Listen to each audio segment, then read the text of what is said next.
back in the warm indoors and time to fit these switches. So the red switches I've got are illuminated ones, so I'm going to use that one for the headlight. Sorry, not the headlight, that's going to be like the main beam. And then because I've already got flasher indications on the dash, I'm just going to use plain ones for those. What I'm going to do is, just to make sure they're nice and firm in the hole, I'm going to put just a tiny smear of like the silicone sealant stuff. I found this stuff's fairly good. It's like a sealant kind of glue mix. I used it for all sorts of stuff. It's not as good as that sticker flex stuff, but what it does do is it comes off your hands if you get it on there. That other stuff, I've still got some of it on my hands from yesterday. So the other thing this does as well, I sometimes find with all the vibrations that these little plastic screw up things, it doesn't seem to matter how tight I do them, they will always manage to undo themselves. So a little smear of that stuff.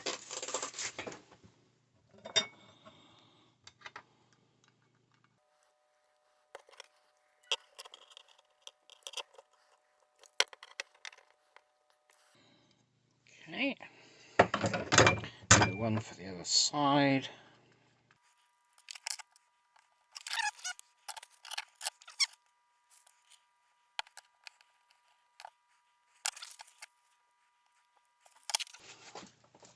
And you notice for the illuminated ones, obviously there's 3 connections on the back. That one there is an earth for the illumination. So if you earth that one, you can then use either of those 2 as your 12 volt and it will light up.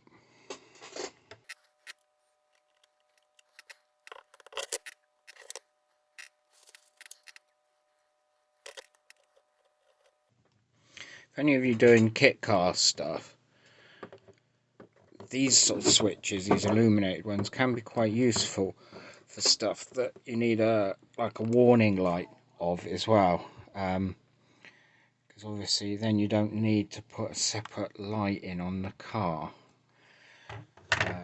Especially if you're kind of short of space, that can be quite useful. So I'm using pretty thin wire here. So even with the smallest connectors, these red ones, the wire goes in easy. So see on there, so what I've done is I've doubled up the wire, just bent it back on itself, and it helps make a better connection. So it still goes through easily. Let's pull that back out. Let's not forget the heat shrink. So heat shrink over.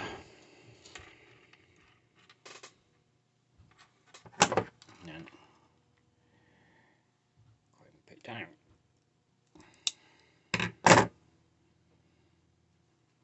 Crimp down. Second one onto the wire. But the purpose of using heat shrinks to try and do that well. I always tend to use adhesive lined heat shrink. Now this is probably going to not shrink down enough because the ratio is not enough, but because it's adhesive lined, what I can do is squeeze that together and that glues itself on. And that should make a decent joint.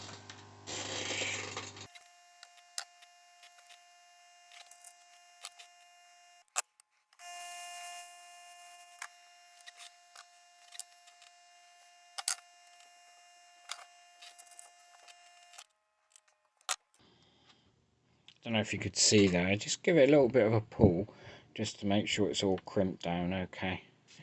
You're not like trying to yank it apart, just making sure it's not going to fall apart.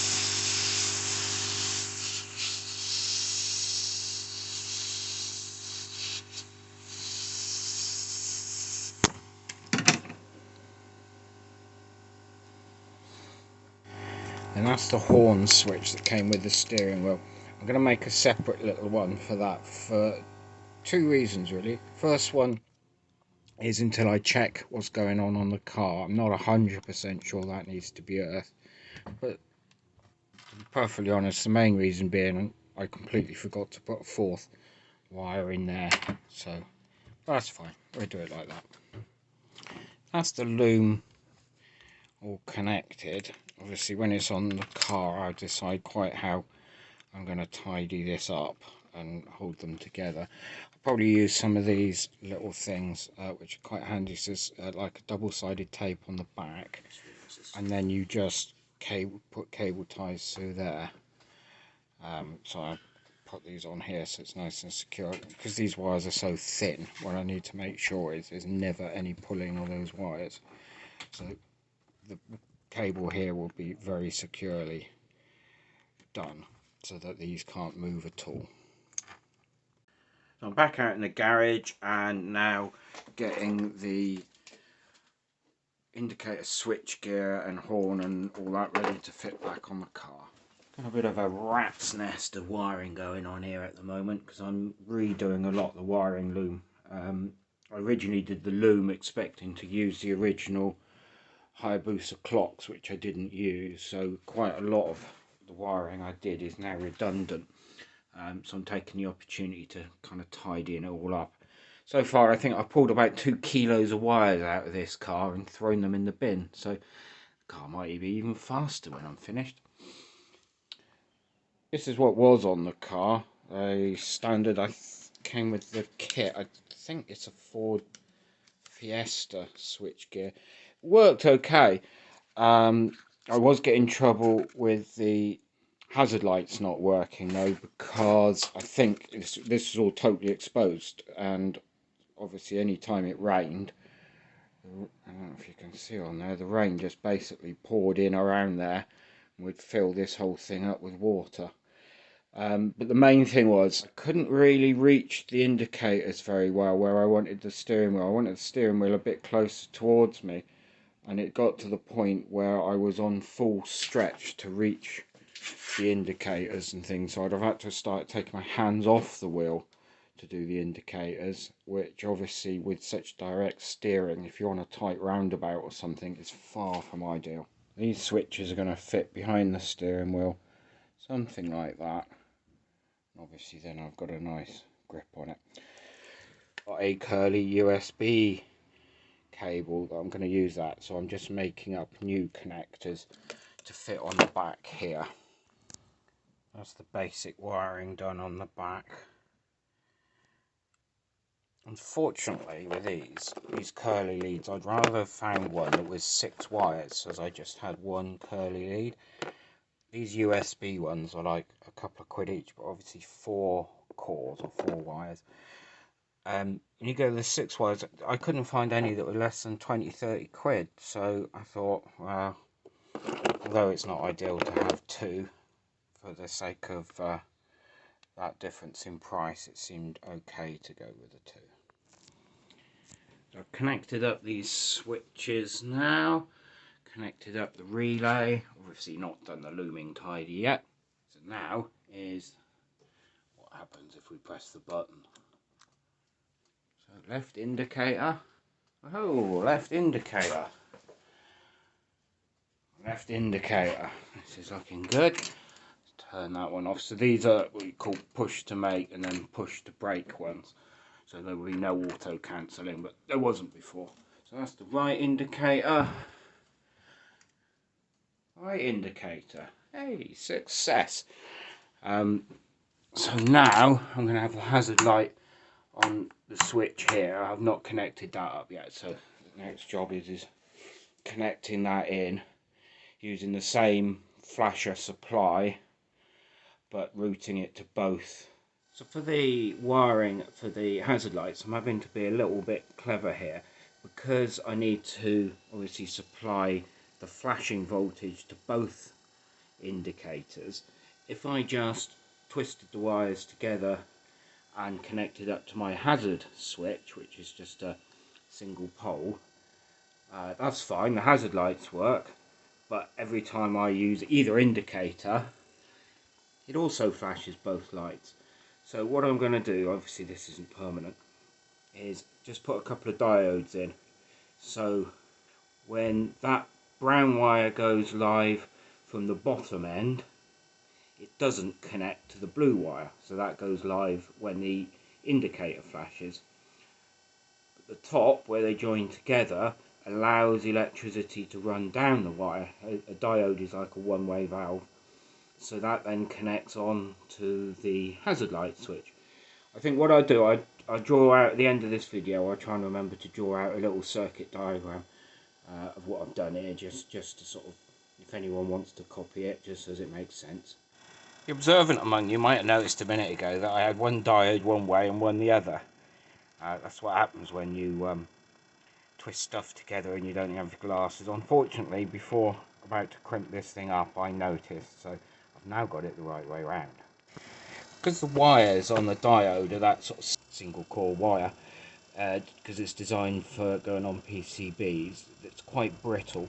So what I've done there is, obviously diodes are underneath there, and I've put a layer of heat shrink along the leg. I've kept the wires as short as I possibly can, and then obviously I've heat shrunk across there, and then one big heat shrink across the top. It's kind of made the whole thing quite rigid, so hopefully I'm not going to get stress fractures on those little wires, which will obviously then cause a failure. Time to test see if my O-level electronics is still correct. So hazard lights on,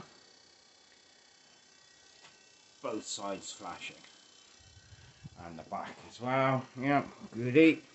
Hazard lights off, left indicator, left side flashing, right side not flashing.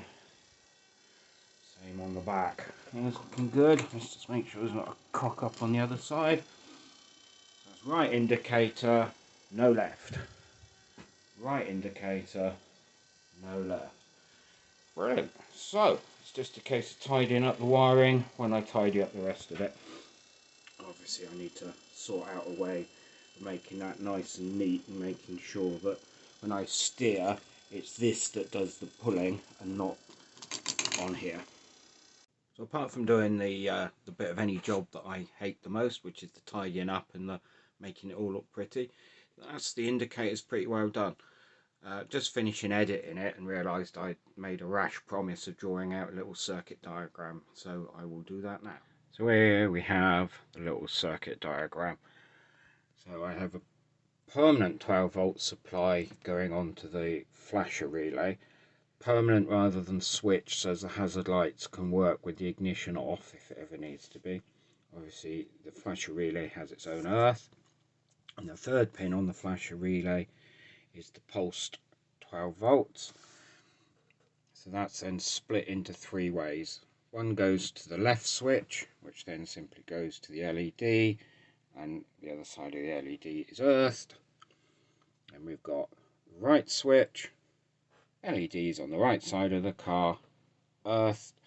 And then we have the hazard light, which goes via a diode each side to the LED on both sides. Guess it looks a bit more straightforward when it's scribbled on a piece of paper like that. Well, it's pretty straightforward anyway. I hope that's of some help for anyone who's thinking of doing the same thing. It's pretty straightforward. And if you're tight like me and don't fancy paying a fortune for these Bluetooth ones, seems to be a pretty straightforward way of going. So total cost, I think those switches were about a £5 each. The curly cables were about £3 each, and I scrounged a bit of metal off of Brian, so certainly less than 20 quid and job's done. Hi, thanks for getting to the end of the video. If you're not already subscribed, please do so now. Just hit the subscribe button and then hit the bell button, and that way YouTube will tell you when there's any new videos. We've got some big plans ahead for the channel, including possibly a car build from scratch. So if you want to get involved with that, now's the time to subscribe. Cheers then, bye.